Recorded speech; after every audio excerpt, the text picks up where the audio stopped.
कैसन बा जमाना ई कैसन सरकार बा, मिलत नइखे नौकरी का करो बेरोजगार बा।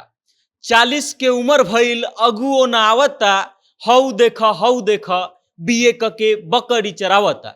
साल था 2002 का, राबड़ी देवी बिहार में मुख्यमंत्री थी और जब आनंद मोहन के द्वारा ये गाना गाया गया, गाना रिलीज हुआ, तब कैसेट के उस दौर में रातों रात ये गाना वायरल हो गया। जहां जाओ वहां सिर्फ यही गाना सुनाई देता था।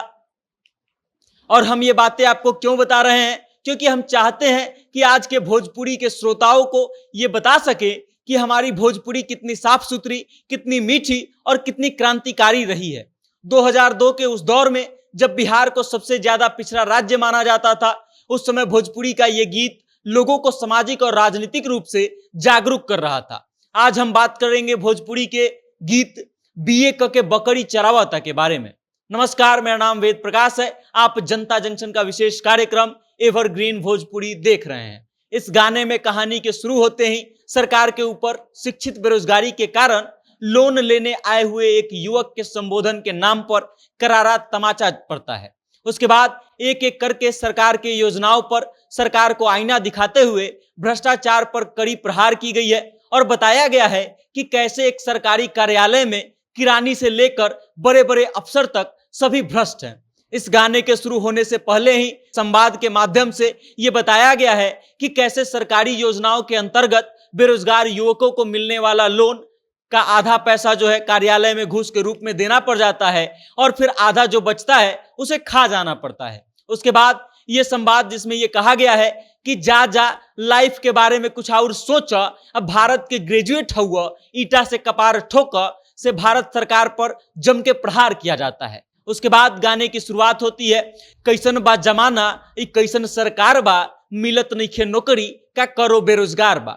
40 के उम्र भइल अगुओ न आवता, हऊ देख बीए के बकरी चरावता। और गाने के पहले ही भाग में सरकार पर सवाल खड़ा किया जाता है कि ये कैसा जमाना आ गया है और ये कैसा सरकार है जिसके राज में किसी को कोई रोजगार नहीं मिल रहा है और उसके कारण उम्र बढ़ते जा रहा है और 40 का उम्र पार कर जाने के बाद भी कोई अगुआ शादी के लिए नहीं आ रहा है। और फिर कैसे बेरोजगारी का ये आलम है कि बीए ग्रेजुएट किए हुए व्यक्ति को भी मजबूरी में बकरी चराना पड़ रहा है। उसके बाद गाने में ये बताया गया है कि कैसे एक बेरोजगार युवक डिग्री के भरोसे लोन लेता है और कैसे भ्रष्टाचार करके अफसर उसका पैसा खा जाते हैं।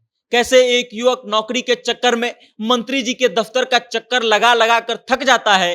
कैसे एक डिग्रीधारी व्यक्ति हाथ में डंडा और कांधे पर कुदाल लेकर खेती करने पर और गाय भैंस बकरी चराने को मजबूर हो जाता है। उस गाने के माध्यम से यह भी बताया गया है कि कैसे नौकरी के चक्कर में एक युवक के सर का बाल उड़ गया है और फिर कैसे 4 कट्ठा खेत बेचकर घूस भी दिया गया और जिसके कारण रिश्तेदारों से रोज झगड़ा हो रहा है और फिर भी एक डिग्रीधारी व्यक्ति बकरी चराने को मजबूर है।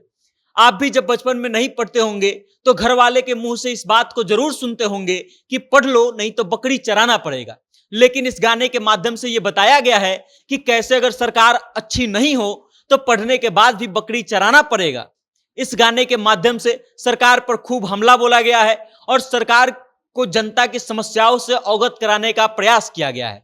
मेरा मानना है कि भोजपुरी को इस गाने से जाना जाना चाहिए, न कि प्रमोद प्रेमी के उस गाने से जिसमें वो चिराग पासवान से कोई अंग वस्त्र बेचवा रहे थे। अब उस समय सरकार का क्या हाल था मैं इस सेगमेंट के में जिक्र नहीं करूंगा, लेकिन सरकार के दृष्टिकोण से अब चाहे वो समय जैसा भी हो, भोजपुरी के लिए तो वो सुनहरा दौर था। क्योंकि भोजपुरी में उस दौर में एक से बढ़कर एक भोजपुरी गाने और फिल्में आई जिसमें न सिर्फ भोजपुरी को नए आयाम दिए गए बल्कि समाज को भी कितने बदलाव के संदेश दिए गए। एक सुनहरा दौर था जब भोजपुरी में समाज सुधार के कार्य होते थे और किसी भी भाषा में समाज सुधार के कार्य तभी संभव है जब वो भाषा अपने उच्चतम आयाम पर होता है।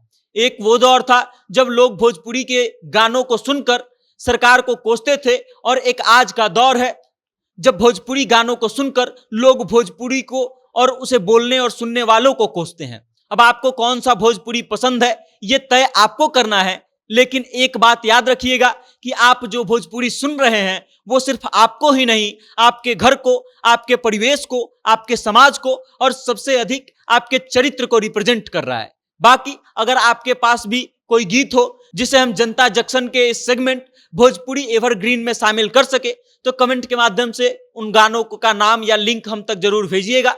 और बाकी देखते रहिएगा और सुनते रहिएगा भोजपुरी एवरग्रीन। बहुत बहुत धन्यवाद।